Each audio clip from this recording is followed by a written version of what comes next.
Hello, and this is a video about hydroponics and Cothill how to do. So hydroponics is a method of farming where only water is used and no soil is consumed.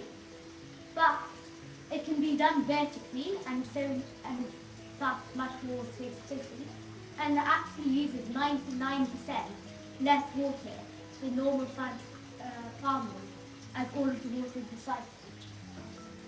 First of all, the process begins here, where all of the saplings are made to be put into the hydroponics facility. As you can see, they're first grown in sponges under grow lights, and there's also a few soil saplings that get up on top.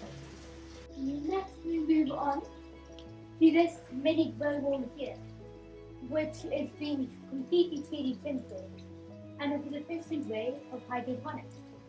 Here the saplings are allowed to grow further and experience larger amounts of sunlight and growth.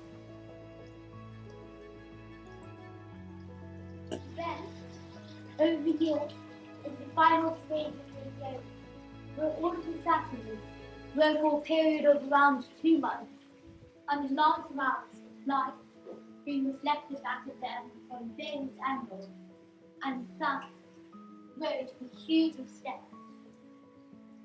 These are then harvested and used around the school as salads and dishes, and limit plastic consumption to a huge extent, as the school no longer has to import it due to packaging.